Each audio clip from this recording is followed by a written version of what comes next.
Bueno, vamos ahí, del 1 al 8. Del 1 al 8 cuenta este suceso, el tema de que llegó a la ciudad y,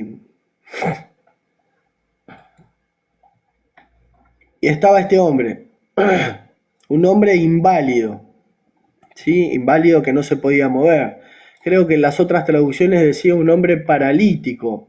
Sí, acá dice, le trajeron un paralítico. Vamos a ver lo que dice acá a ver, la Reina Cuentera, ¿qué es lo que dice? Y sucedió que trajeron un paralítico. Bueno, parece que no es lo más preciso, ¿no? Porque acá en la traducción de Yohanan dice un hombre inválido de extremidades. O sea, no se refiere solamente a las piernas, sino puede ser que tenga las piernas dormidas y los brazos dormidos también. ¿Sí? Y él estaba acostado sobre la cama, bueno, mira, la otra dice un catre, una camilla. Bien, y cuando vio Yehoshua la fe de ellos, dijo al inválido de las extremidades, fortalécete, hijo mío, han sido perdonados para ti tus pecados. Y he aquí el hombre, y he aquí hombres de los escribas, dijeron en sus corazones, blasfema él. Y Yehoshua vio los pensamientos de ellos y dijo, ¿por qué piensan mal en sus corazones? Fíjense otra cosa también, ¿no? Porque acá dice, ¿qué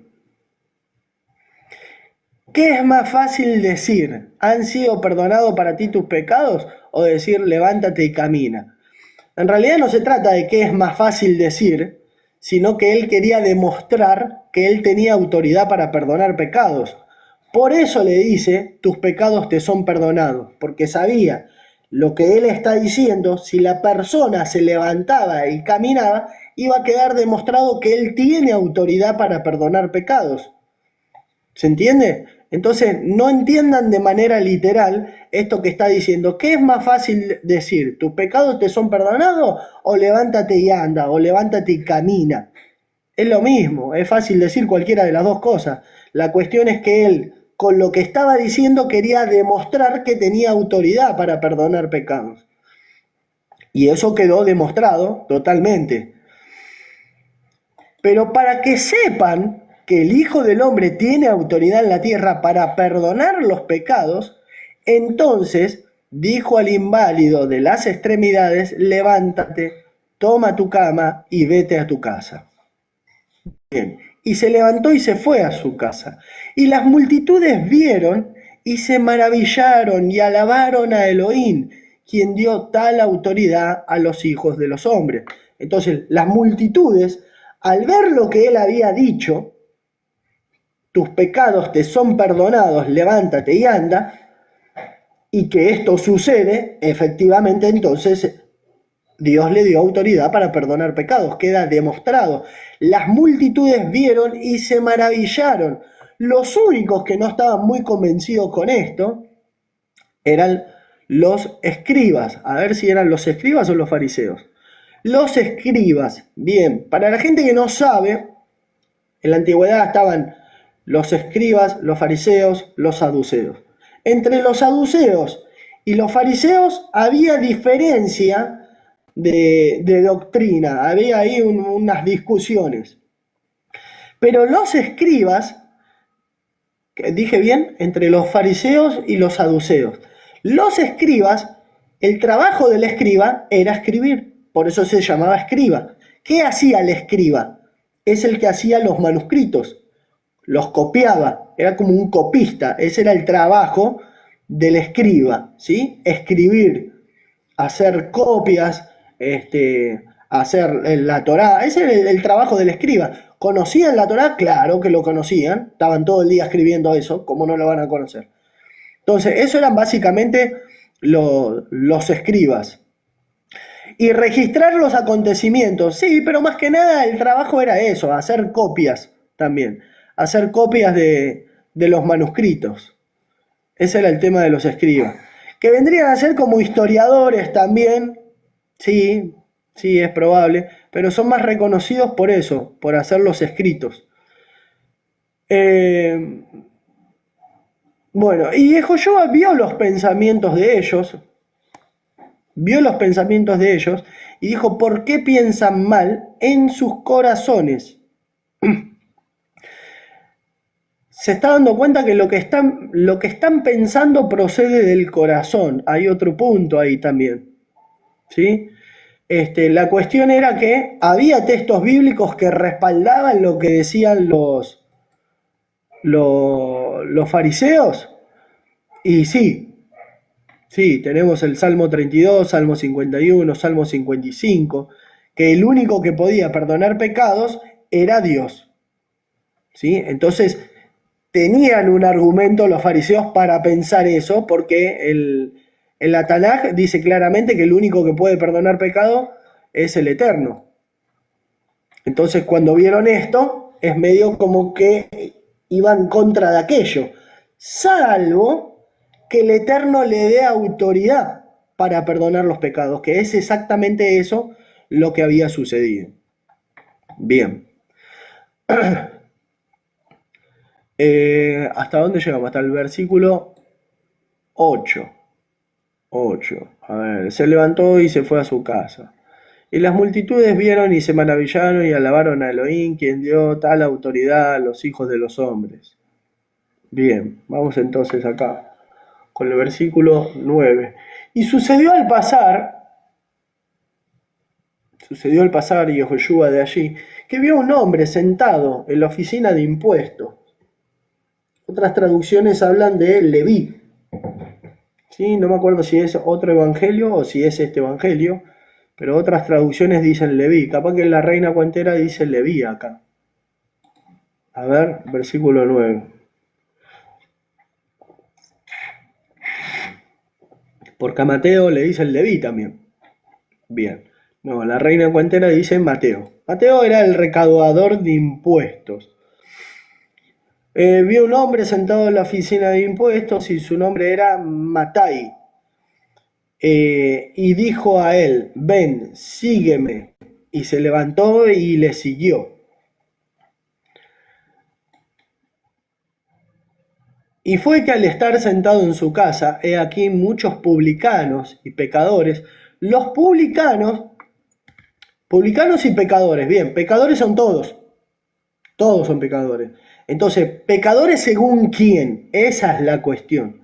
Según los líderes religiosos, porque ellos no eran pecadores, ellos eran, no sé. Ayer estábamos hablando de la Virgen María. La Virgen María, un poroto al lado de lo que ellos mismos se consideraban. Entonces, estos son todos pecadores.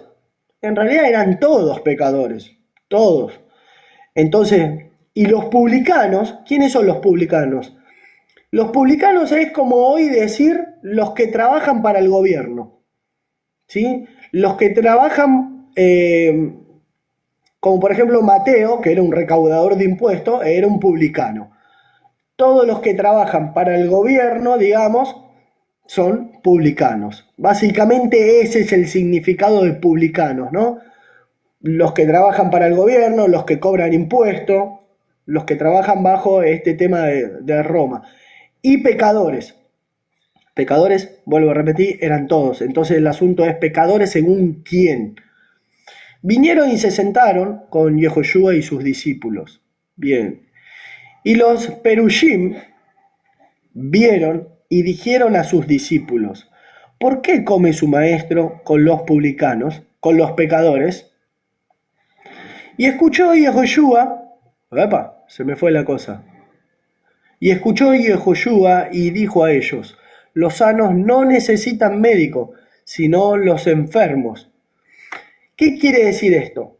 ¿Que los otros estaban sanos, que los otros eran justos verdaderamente?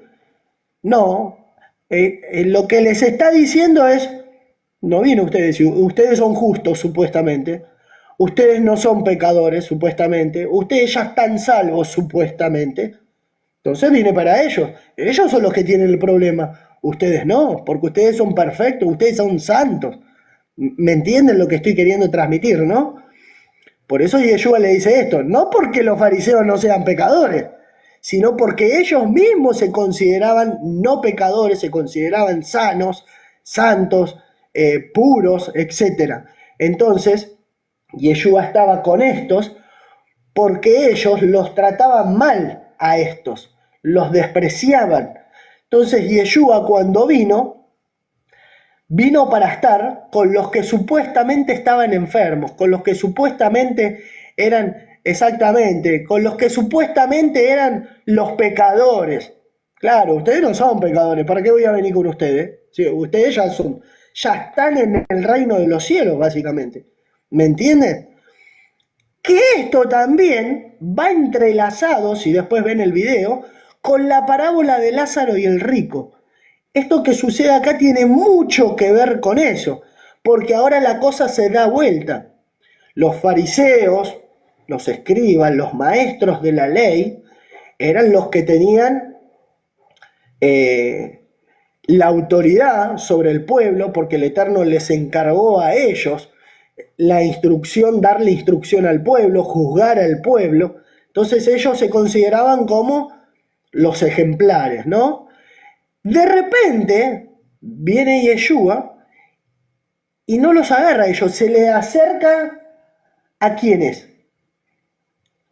A los enfermos, a los pobres, ¿no? Estoy hablando, relacionando con la parábola de Lázaro y el rico, ¿sí? Entonces, ¿quién era Lázaro? El que tenía hambre, el que tenía necesidad. Bueno, Yeshua vino para ellos, para los que tenían necesidad. No vino para los ricos, para los que abundaban en alimento espiritual, los que conocían toda la Torá, los que se creían santos. No, les vino a dar a ellos. Y ahora la torta se dio vuelta. Por eso, el hombre pobre es llevado al seno de Abraham. ¿Sí? El Padre vio la necesidad de ellos y ahora se les da a ellos y al otro le es quitado. Por eso hay un fuego consumidor dentro de los fariseos, dentro de los líderes religiosos que los quemaba por dentro. Por eso vean la parábola, cómo se relaciona una cosa con la otra, porque este versículo tiene que ver con eso, ¿no? Con que, no, ustedes están sanos, yo no vine para los sanos. Ustedes están sanos, ustedes son perfectos, ustedes son los que conocen toda la Torá. ¿Para qué voy a hablar con ustedes? No, el Padre me envió para ellos. Ellos son los que tienen el problema. Ellos son los que no conocen, los que no saben, los pecadores, los enfermos, los que están mal. ¿Se dan cuenta? Entonces, ahora la torta se da vuelta. Esos que eran pobres van a pasar a ser los ricos. Esos que eran pobres van a empezar a tener el Espíritu Santo y van a empezar a hacer obras que a los otros les va a hervir la sangre. No van a poder vivir en paz. Por eso lo perseguían y lo volvían loco a Pablo. Por ese suceso justamente, la cosa se da vuelta. Eso es lo que tiene que ver un poco con la parábola de Lázaro y el rico, solo que cuando explico la parábola de Lázaro y el rico, hay otras cosas también, ¿no? Se vestían de lino, estaba el perrito que le lamía las heridas, todo tiene un significado, entonces véanlo al video, porque tiene que ver con esto, ¿sí? No tomen literal lo que Yeshua les está diciendo, porque cuando Yeshua les está diciendo los sanos no necesitan médico, no está diciendo que ellos estén sanos. Lo que está diciendo es que ellos se creen sanos, entonces ¿para qué voy a ir a ustedes si ustedes están sanos? ¿Me explico? Tienen que entender eso, como decía Nancy, un poco el tema de lo que es el sarcasmo, ¿no? Si ustedes son perfectos, ¿para qué voy a venir a ustedes? No, yo vengo a los que están enfermos, a los necesitados, ¿sí? Bien. Por eso le dice también, ustedes vayan y aprendan lo que significa misericordia quiero y no sacrificio. ¿Se dan cuenta? Porque ellos no tenían misericordia.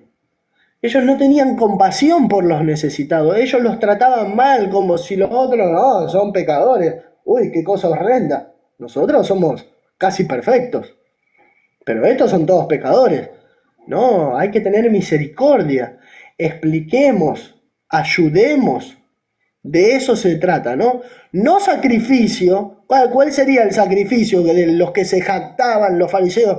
Oh, yo doy el diezmo del eneldo y del qué sé yo qué, y ayuno siempre, ¿no? Como que estaban haciendo terrible sacrificio, pero se les escapaba lo más importante de la ley, la misericordia, el amor, la compasión. Entonces tiene que ver con eso también, porque no he venido a llamar a los justos, sino a los pecadores. Y ahí está la cuestión. Todos eran pecadores. Todos, salvo Yeshua. Todos eran pecadores. Solo que algunos se autopercibían perfectos, ¿no? Algunos se pensaban que ellos no tenían pecado. Por eso Yeshua dice, no vine a llamar a los justos, a los que se consideran justos. Le estoy traduciendo, ¿no? No dice el texto los que se consideran justos. Pero es esa la idea que está transmitiendo. No vine a llamar a los que se consideran justos, sino a los pecadores. O sea, los que ustedes tratan como pecadores, porque la realidad es que eran todos pecadores. Bien, solo que estos pecadores eran conscientes de que eran pecadores. Los otros pecadores no. Los otros pecadores se creían justos, se creían santos, sabios, etcétera. Todo eso, ¿no? Se acercaron a él los discípulos de Yohanan y dijeron, ¿por qué nosotros y los fariseos, o los escribas, perushim, ayunamos mucho y tus discípulos no ayunan? Y les dijo Yehoshua, ¿acaso pueden los hijos del tálamo?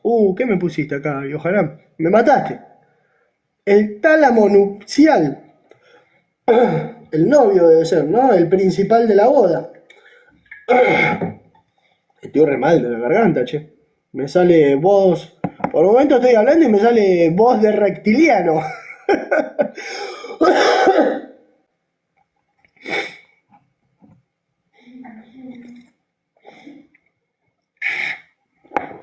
Y le dijo Yehoshua, ¿acaso pueden los hijos del tálamo nupcial lamentarse mientras el novio está con ellos? Pero vendrán días cuando les será quitado el novio y entonces ayunarán. Bien, presten atención. Ustedes después revisen, ¿no? Revisen esto, porque acá hay un tema. Para mí el versículo 15, 16 y 17 está relacionado. Fíjense que viene hablando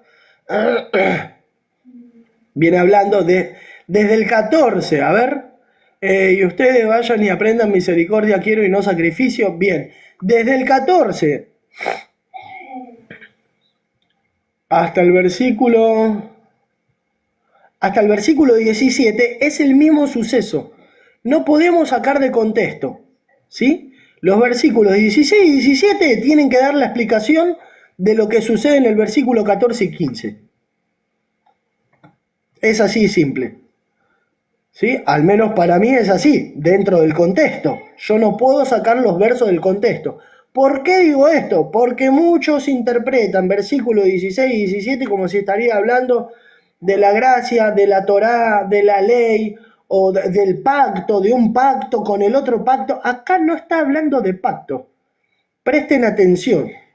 Se le acercaron los discípulos de Yohanan y les dijeron, ¿por qué nosotros y los fariseos ayunamos mucho y tus discípulos no ayunan? Esta es la cuestión. Ayunar por ayunar no tiene sentido. ¿Cuál es el sentido? Ahora, tiene que haber una razón para ayunar, ¿sí? Por eso se relaciona también el tema de, yo le voy a poner un remiendo a algo que está viejo, por poner un remiendo nada más. No, tiene que estar la situación como para poner un remiendo, y tengo que poner un remiendo que vaya acorde al vestido. Por ejemplo, si el vestido es nuevo, le tengo que poner una tela que vaya con eso, para que después no se estire y no haya diferencia entre una cosa y la otra. Acá es lo mismo. Ayunar por ayunar no tiene ningún sentido. Por eso Yeshua les está diciendo, nosotros y los fariseos, acá dicen los discípulos de Yohanan y los escribas, dice, ¿Por qué nosotros y los perushim ayunamos muchos y tus discípulos no ayunan? Bien. Y Yeshua les da una explicación, les dice, ¿acaso pueden los hijos de... Bueno, acá dice tálamo nupcial. A ver, vamos a la otra traducción. Vamos a leerlo de la Reina Cuentera. Desde el versículo 14 al 17 está hablando del ayuno. ¿Sí? Está hablando del ayuno, no saquemos de contexto. Entonces vinieron a él los discípulos de Juan diciendo, ¿por qué nosotros y los fariseos ayunamos muchas veces y tus discípulos no ayunan? Jesús les dijo, ¿acaso pueden los que están de bodas tener luto entre tanto el esposo está con ellos? Pero vendrán días cuando el esposo les será quitado, entonces ayunarán. Tiene que haber una razón para el ayuno, tiene que haber un suceso, algo que esté ocurriendo que es el momento del ayuno. Ayuno por ayuno no. Si están todos de fiesta, ¿voy a ayunar? Si tengo un vestido nuevo, ¿le voy a poner un parche? No. Pero si están todos de luto, porque ya no está más el novio, porque falleció el novio, entonces ahí sí voy a ayunar. Si tengo un vestido viejo que tiene un agujero, entonces ahí sí le voy a poner un parche. ¿Entienden a lo que voy? Cómo una cosa se relaciona con la otra. Es tratar de entender el texto en el contexto.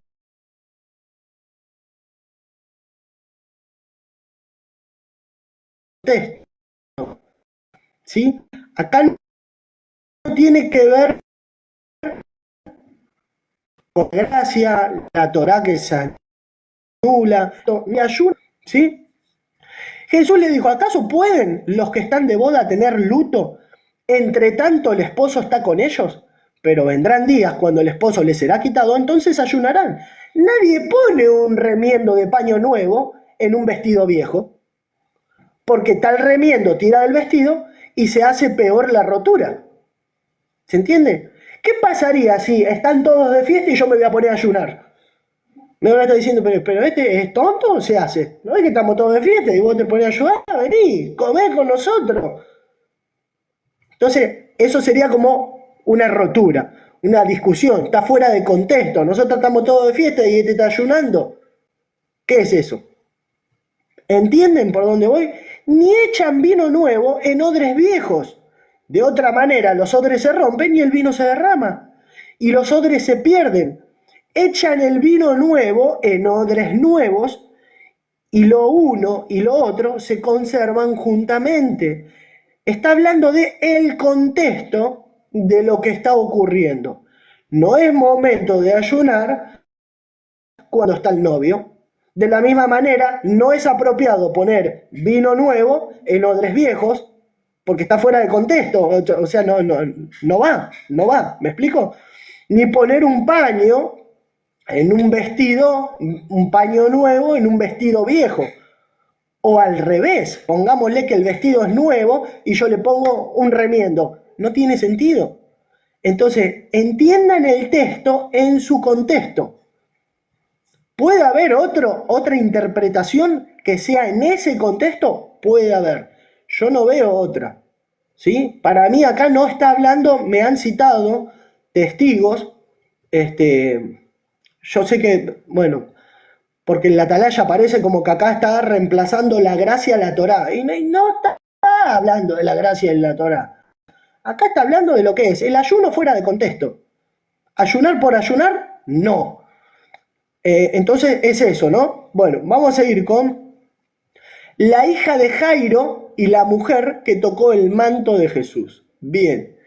Mientras él le decía estas cosas, vino un hombre principal y se postró ante él, diciendo, mi hija acaba de morir, mas ven y pon tu mano sobre ella y vivirá. Fíjense la palabra que traducen postró. Vamos a ir al interlineal. ¿Sí? Estamos en el versículo 18, Mateo 9, 18. Porque esa misma palabra... ¿Qué pasa acá con esto? ¿Se me colgó? ¿Se cortó internet? No. Mateo, capítulo 9. ¿Qué está haciendo Chicho? Abajo de la mesa. ¿Estás abajo de la mesa, Chicho? ¿Estás escondido? Bueno, mientras él estaba hablando esas cosas, ellos miraron al gobernante diciendo, entrando hacia reverencia. Prosecunei, prosecunei, que viene de proskineo. Bueno, yo digo proskineo, otros dicen proscuneo. La Y puede sonar como I o como U, ¿sí? Y significa postrarse, simple. Postrarse puede ser rendir homenaje, ¿sí? No significa adorar, incluso en el interlineal, ¿sí? Dice hacer reverencia. Ponen adorar, pero no es adorar, gente. Entonces, fíjense que el traductor cuando quiere pone postrarse. Cuando quiere, esa misma palabra la traduce como adorar. Vuelvo a repetir, una cosa es que yo me incline ante un rey, como lo hizo David ante Saúl, como lo hizo los hermanos de José cuando fueron a Egipto, se inclinaron porque era una autoridad. Pero eso no quiere decir que le adoraron.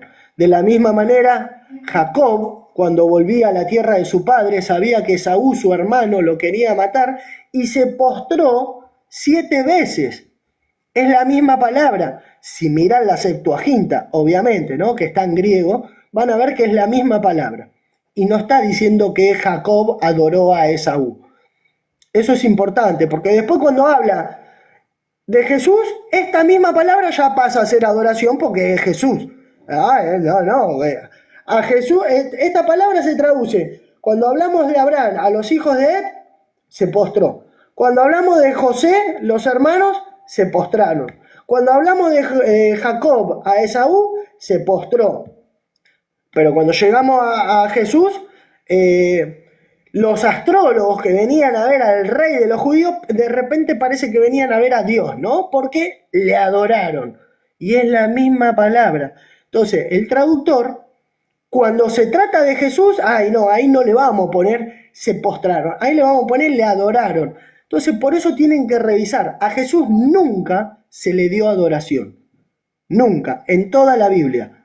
Pueden revisarlo, siempre es la misma palabra que traducen le adoraron, pero no significa adoración, esa palabra significa rendir homenaje, inclusive cuando la palabra se refiere al Padre, ¿sí? Como por ejemplo en Juan 4:24, cuando la samaritana está hablando con Yeshua, y Yeshua dice, porque el Padre busca tales adoradores. Bueno, ese tales adoradores es esta palabra.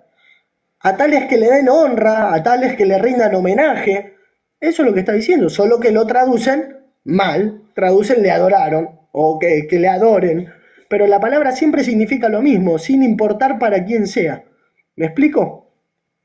Bien. Volvemos entonces al tema. Mientras él decía estas cosas, vino un principal y se postró ante él, diciendo, mi hija acaba de morir, mas ven y pon tu mano sobre ella y vivirá. Y se levantó Jesús, y ahora estoy leyendo de otra traducción, no estoy leyendo la Biblia de Yohanan, Y se levantó Jesús y le siguió con sus discípulos, estoy leyendo la Reina Cuentera. Y he aquí una mujer enferma, de flujo de sangre desde hacía 12 años, se le acercó por detrás y tocó el borde de su manto. Fíjense que acá tenemos un suceso dentro de otro suceso. ¿Qué era el suceso primario? Bueno, falleció la hija de un principal y Yeshua estaba yendo para resucitar a esta chica que había muerto, y en ese camino se aparece una mujer enferma que estaba con flujo de sangre, o sea, tenía como menstruación desde hace 12 años. Yo no sé cómo no se murió desangrada esta mujer, no sé. Se le acercó por detrás y tocó el borde de su manto, porque decía dentro de sí, si tocare solamente su manto, seré salva. ¿Y por qué creía esto? Bueno, porque hay un texto que está en Salmos, creo, y que ahora no recuerdo dónde está. Si alguno de ustedes me pueden Exactamente, montaña, reverencia, respeto, exactamente. Si alguno de ustedes me puede ayudar, le agradecería. Mas vosotros los que teméis mi nombre, nacerá el sol de justicia, el sol de justicia, Yeshua, y en sus alas traerá sanidad.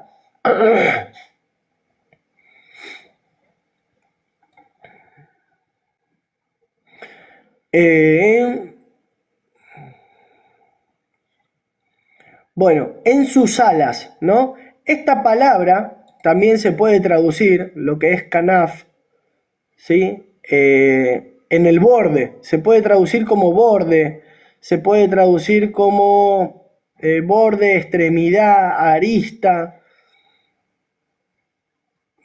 pináculo, no sé qué es. Lo que está en el borde, básicamente, el borde, ¿sí? Lo traducen como alas y no va la palabra alas. Acá se está hablando de lo que es el borde del vestido. Y como dice Nancy, se refiere a los tzitzit, esto. A los tzitzit, ¿sí? Tenían flecos, los bordes de los mantos tenían flecos. Hoy es normal ver esos flecos en los talit.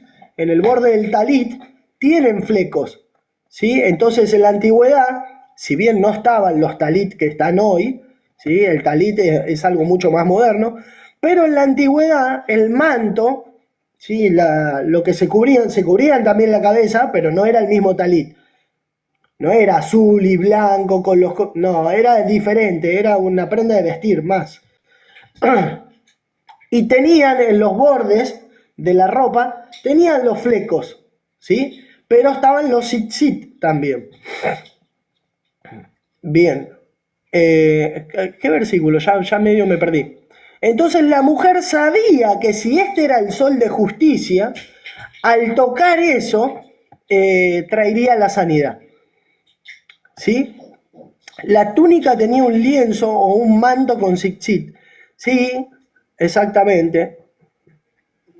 Exactamente. Ahí es donde se ponían los tzitzit. En realidad yo no tengo ropa como para poner los tzitzit, ¿no? Porque esto va en las 4 extremidades de la vestidura y la vestidura de antes nada que ver con la vestidura de ahora. Entonces uno se pone para guardar el mandamiento porque la función del tzitzit es recordar los mandamientos. Yo decía, pero yo puedo recordar los mandamientos, no necesito el coso. Pero bueno, como el tzitzit es un mandamiento también, entonces me lo tengo que poner. Y listo, ya está. No, ahí acabo de explicar cuál es la función del tzitzit. La función del tzitzit es recordar los mandamientos, ¿sí?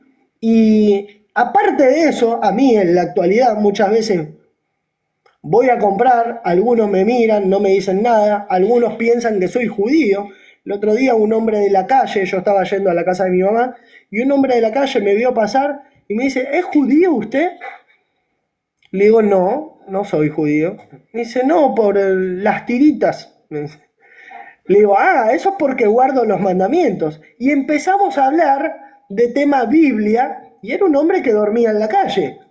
Así que quedé después en llevarle una Biblia, que después fui y no lo encontré en ese lugar, porque andás a ver a dónde se habrá ido, pero después en algún momento voy a pasar de vuelta y tiene que estar ahí, muy lejos no se puede haber ido, porque quedé en que le iba a llevar una Biblia, porque, bueno, la cuestión es que sirve como testimonio, ¿no? Alguien que lo ve y sabe de lo que se trata, que eso tiene que ver con los mandamientos de Dios. Entonces, no es una cuestión de que te hace santo o no te hace santo, porque de hecho yo no me lo iba a poner. Yo digo, no necesito, para recordar los mandamientos, lo tengo que tener en la mente. ¿Qué tiene que ver? Pero es un mandamiento tener esto. O sea, si no lo tengo, no estoy cumpliendo con un mandamiento. Y no me cuesta nada, ni tampoco me importa lo que digan. Si Dios me manda a usar, no sé, un sombrero así, yo lo tengo que usar porque Dios lo manda y la gente que diga lo que quiera. Entonces, si dicen, no, mirá, se hace el santo, que digan lo que sea. Si dicen, no, judío, que digan lo que quieran. Dios manda usar esto, se usa esto. Punto, fin de la discusión. ¿Sí?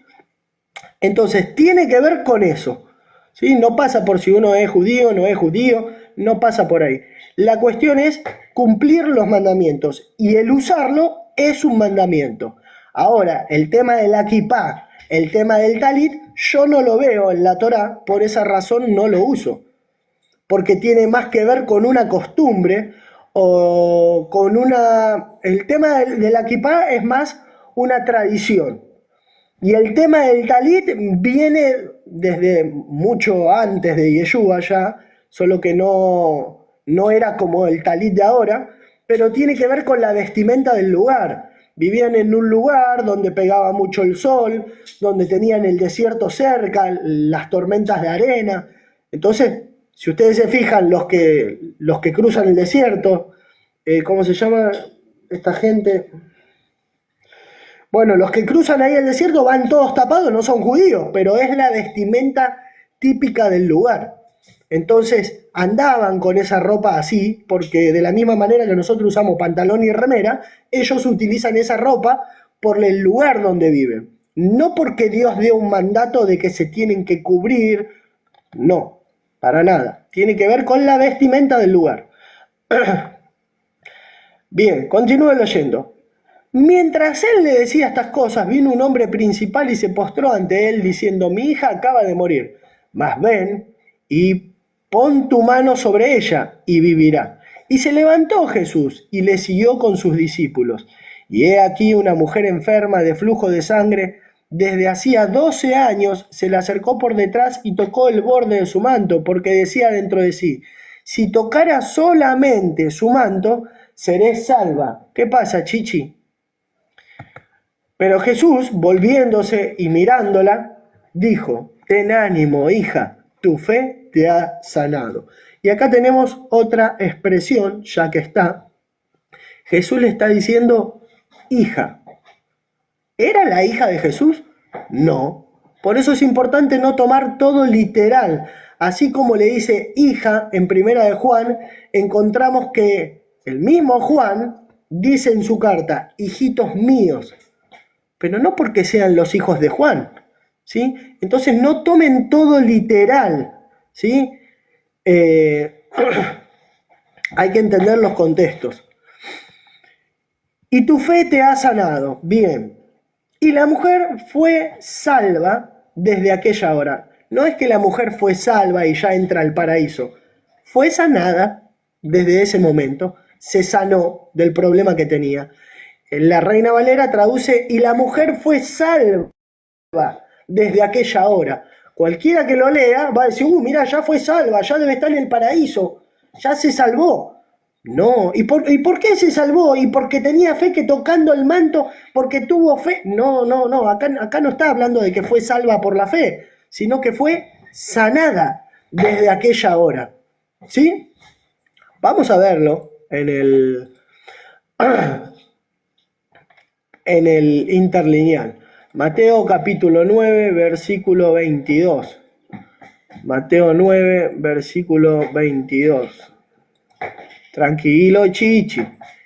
Ya está muy alteradito, no revolíe los pies, te va a caer. Él, pero habiendo sido vuelta y viendo a ella, dijo: estés tomando ánimo, hija, y la fe de ti ha librado, y fue librada la mujer desde aquella hora. ¿Fue librada de qué? Del flujo de sangre, de la enfermedad que padecía, ¿sí? La palabra es esote, que viene de soso, pero dice esote, ¿sí? Quiere decir librar. Fue librada de esa enfermedad que tenía desde aquella hora. Entonces, ese librar lo están traduciendo como salvar. Fue salvada. No, fue librada de la enfermedad que tenía. ¿Sí? Por eso es importante revisar. Esto que estoy haciendo en este momento, en vivo con ustedes, es algo que yo lo hago solo también, ¿sí? Fíjense que leí de la traducción Biblia textual, leí de la Biblia de Jerusalén, tercera edición, lo puedo leer de la Biblia de Jerusalén de 1975, leí de la Biblia de Yohanan, Ahora lo estamos leyendo de la Reina Valera y vamos viendo las pequeñas diferencias, los cambios de palabras que hay y revisamos con el interlineal y tratamos de entender lo que está diciendo dentro del contexto. Hay un relato que son 5 versículos. Bueno, el versículo que está en el medio no puede estar hablando de otra cosa o de algo que se relaciona con otro libro. Tiene que estar relacionado con lo que está en ese contexto. ¿Sí? No puedo sacar el texto de contexto. Bien, y se levantó Jesús y le siguió con sus discípulos. Y aquí una mujer enferma de flujo de sangre desde hace 12 años se le acercó por detrás y tocó el borde de su manto porque decía dentro de sí que tocaré solamente su manto y seré salva. Jesús, volviéndose y mirándola, dijo: ten ánimo, hija, tu fe te ha salvado, te ha sanado sería, ¿no? Y la mujer fue sana desde aquella hora. Besito, Ame, dale, viní. Al entrar Jesús en la casa de la principal, viendo a los que tocaban la flauta y la gente hacía alboroto, ¡ay! Alboroto, les dijo: apartaos, la niña no está muerta sino duerme. Fíjense que está comparando la muerte con el dormir.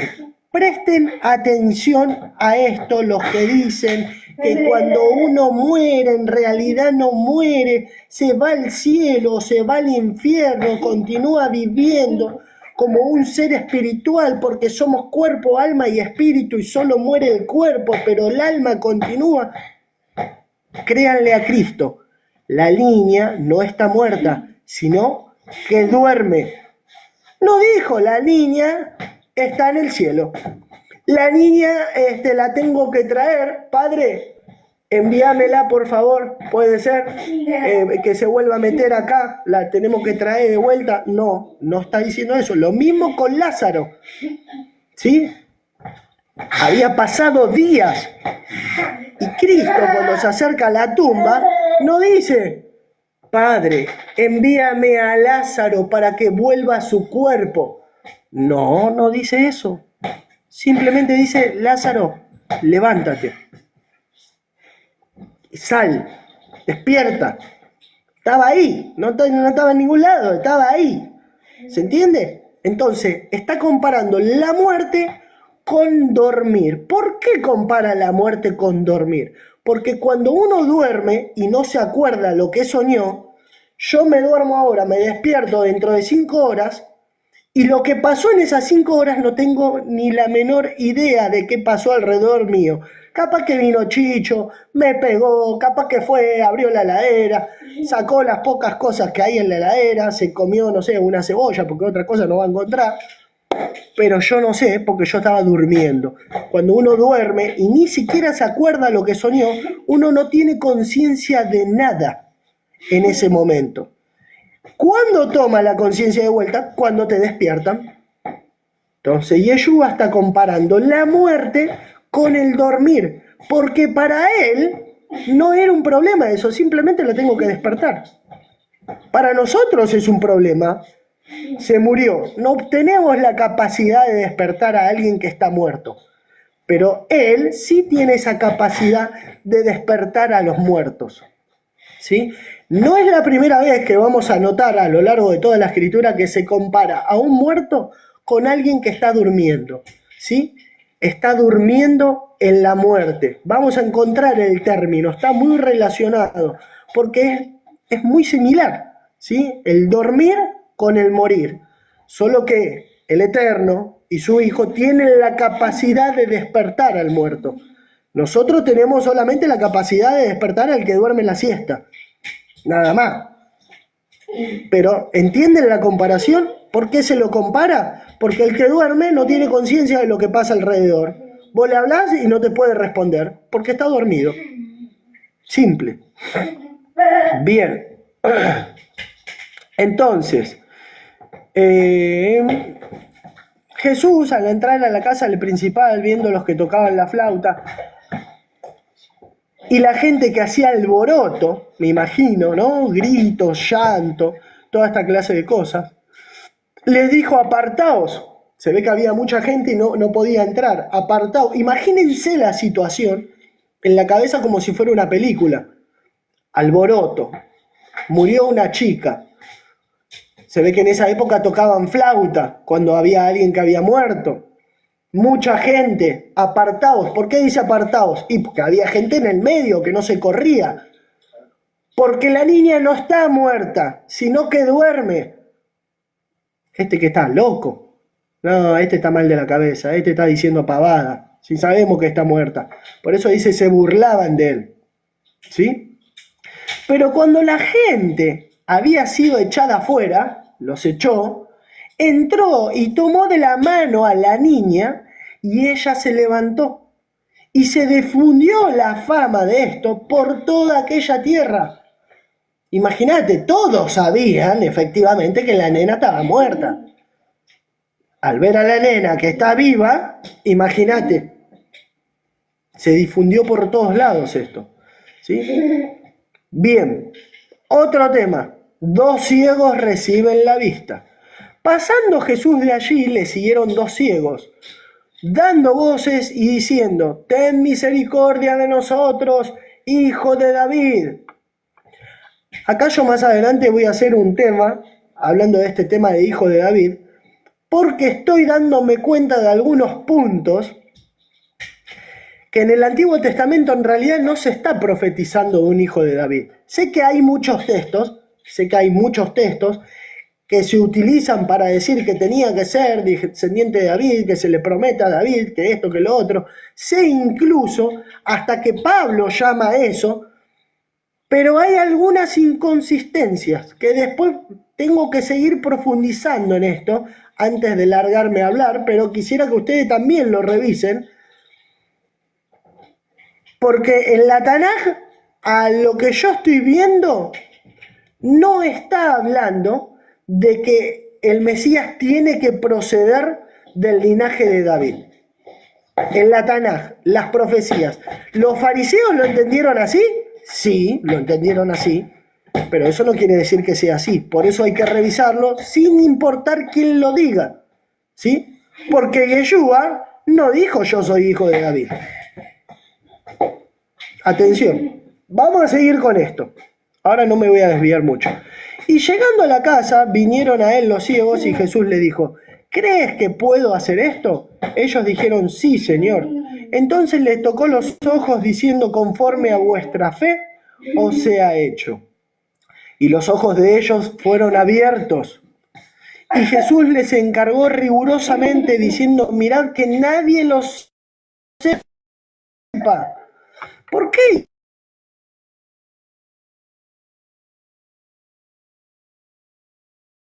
Y Yeshua constantemente pide, no digan nada de esto, no difamen esto.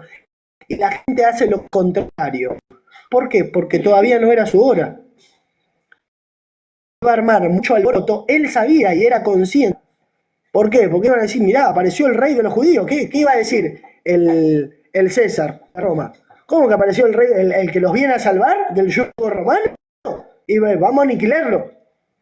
Entonces, no tenía que llegar el momento antes de tiempo. El tiempo tenía que llegar justo, en el momento justo. Por eso él pedía que no hable, decía todo lo contrario. Entonces, les tocó, te vas a caer, ya te dije, le tocó los ojos diciendo, conforme a vuestra fe os sea hecho. Y los ojos le fueron abiertos. Y Jesús les encargó rigurosamente diciendo, mirad que nadie lo sepa. Pero salido ellos, divulgaron la fama por él por toda la tierra. Un mudo que habla, ¿sí? Mientras salían ellos, he aquí, le trajeron un mudo, endemoniado. Y echado fuera el demonio, el mudo habló. Y la gente se maravillaba y decía, nunca se ha visto cosa semejante en Israel. Pero los fariseos decían, por el príncipe de los demonios, echa fuera los demonios. Y acá hay gente que dice que los demonios no existen, ¿sí? Y que era simplemente una enfermedad. Este tipo estaba mudo, pero le echaban culpa a un demonio que lo dejó mudo. Bueno, entonces si así fuera, ¿por qué el paralítico no se decía que tenía un espíritu que lo paralizaba? ¿Por qué la mujer que estaba 12 años con flujo no decía que tenía un espíritu que le hacía dar flujo? Aparte, si así fuera, ¿por qué Yeshua no corrigió diciendo no, no tiene ningún demonio? No hay demonios. Vemos en otra ocasión que dice expulsan los demonios dan el nombre, ¿no?, del que supuestamente es el príncipe de esos demonios. Y Yeshua dice, si yo los expulso por ese nombre, entonces está dividido en sí mismo el reino, y da toda una explicación que si no fuera que existiera, no tendría que haberlo dado. ¿Me explico? Entonces, ¿existen estos seres espirituales? Sí, existen. ¿Existe uno que dirige ahí a todos estos seres? Sí, existe uno que es el principal. Porque si no, Yeshua hubiera dicho, no, no hay ningún príncipe de estos, y listo. ¿Sí? Pero no se encuentra una explicación bíblica que diga, no hay un príncipe de los demonios. Bien. Entonces, quitó el demonio y el hombre empezó a hablar. Entonces, el hombre era mudo a causa de este espíritu maligno. No porque sea mudo por una enfermedad o por un problema, sino porque tenía este ser. Y Yeshua, a lo largo de su vida, tanto curó enfermedades como expulsó demonios. Y no es lo mismo. Porque si no, hubiera dicho, no tiene un demonio, simplemente está enfermo. Simple. Pero no hace esa distinción, no dice eso. ¿Sí? En la Biblia se ve casos de una cosa y casos de otra. Tenemos el famoso caso de Legión, etcétera, ¿no? Que muchos dicen, no, porque estaba enfermo. No, ¿qué enfermedad te hace romper cadenas, amigo? Un enfermo está débil. No tiene una fuerza sobrenatural que rompe cadenas. ¿Sí? Bien. Aparte, el enfermo enseguida lo reconoció y le dijo, sí, sabemos quién eres. Hijo del Altísimo. ¿Que estaba enfermo y eso le daba la capacidad de reconocer quién era? No. Obviamente que estaba recontra poseído. Bien. Vamos para abajo. Uy, se me fue todo. La mies es mucha. Recorría Jesús todas las ciudades y las aldeas enseñando en las sinagogas de ellos. Presten atención. Recorría Jesús todas las ciudades y las aldeas enseñando en las sinagogas de ellos. ¿Qué quiere decir esto? Que era un rabino conocido, muy reconocido, porque se le permitía enseñar en las sinagogas de ellos, predicando el evangelio del reino, ¿sí? El evangelio es un buen mensaje, lo que significa eso, ¿no? Del reino, cuyo rey era él mismo. Y demostrando esto, que era verdad, siendo respaldado por los milagros que él hacía, ¿no? Por eso Nicodemo cuando va le dice, sabemos que procedes de Dios, porque nadie puede hacer las cosas que tú haces. Entonces, ¿había rabinos, fariseos, escribas que le creyeron? Y sí, por supuesto, era inevitable. Pero había otros que no querían a alguien superior a ellos, había otros que no se querían bajar del caballo. Esa era la cuestión. Entonces, no me quiero desviar del tema porque yo viste que me voy por las ramas. Recorriendo Jesús todas las ciudades y aldeas, enseñando en las sinagogas de ellos, predicando el evangelio del reino y sanando toda enfermedad y toda dolencia en el pueblo. Y al ver las multitudes tuvo compasión de ellas, porque estaban desamparadas y dispersas como ovejas que no tienen pastor. Bien. ¿A qué se refiere acá? Al ver a las multitudes, tuvo compasión de ellas, porque estaban desamparadas y dispersas como ovejas que no tenían pastor. ¿Qué quiere decir esto? Que los rabinos, los líderes religiosos, no estaban haciendo lo que se les encargó, enseñarle a la gente. La gente estaba perdida, no entendía nada. Imagínense que hoy todos tenemos la posibilidad de leer la escritura. En aquel entonces no tenía cada uno una Torá, una Tanaj en la casa. No, necesitaban sí o sí que un líder religioso en la sinagoga te lo lea. Y cuando te vas a tu casa, acordate lo que se dijo. Porque no es que te daban una fotocopia ahí de lo que se habló, no, no existía eso. Uno tenía que recordar los mandamientos. Así que el que no tenía buena memoria tenía un problema grave. Por eso desde chico iban y se tenían que aprender esto, ¿sí? Se les hacía estudiar la Torá a los chicos, que la lean, que la estudien, que la mediten, pero no tenían cada uno una en su casa. Hoy nosotros tenemos una bendición enorme y mucha gente no lo está aprovechando. Tenemos las herramientas, tenemos interlineales, tenemos diccionarios, tenemos diferentes traducciones y la gente no lo está aprovechando. ¿Qué es lo que hace? En vez de leer en su casa, en vez de investigar, no, me voy a la iglesia porque vamos a ver qué dice el pastor, que le voy a pedir que haga oración por mí. ¿Y por qué no lees en tu casa lo que dice? Porque si el pastor se equivoca, vos vas a entender cualquier cosa. Entonces, aprovechemos este beneficio que tenemos de tener diferentes traducciones. El que no tiene diferentes traducciones, te bajás la aplicación MyBible, ya tenés un montón de traducciones ahí. Tenemos un montón de facilidades hoy que la gente no está aprovechando, ¿sí? Tenemos interlineales, tenemos la Septuaginta, tenemos el Strong, podemos hacer una investigación muy profunda y descubrir muchas cosas. Siempre es necesario igualmente la oración, como lo principal, ¿no? Con oración y después investigación, ¿sí? Pero hoy la gente prefiere manejarse con el sistema antiguo. Me voy a la iglesia y escucho lo que dice el sacerdote. Me voy a la iglesia y escucho lo que dice el pastor. Me voy a la iglesia y escucho lo que dice el anciano, o el rabino, o el moré, el roé, o lo que quieran. Investiguen en su casa. Si vos tenés la Biblia en tu casa, diferentes traducciones, investiguen. Fíjense que vaya acorde a lo que dice el contexto, no saquen de contexto, ¿sí?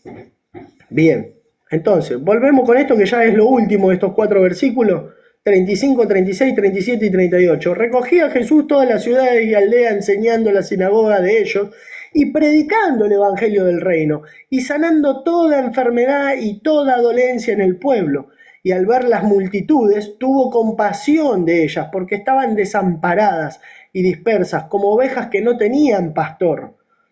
Estaban perdidos, no tenían instrucción, y los que tenían instrucción tenían una instrucción errada, porque imagínate que estos líderes religiosos no podían ni siquiera reconocer a Mashiach, algunos, otros sí, por suerte, gracias a Dios, no por suerte.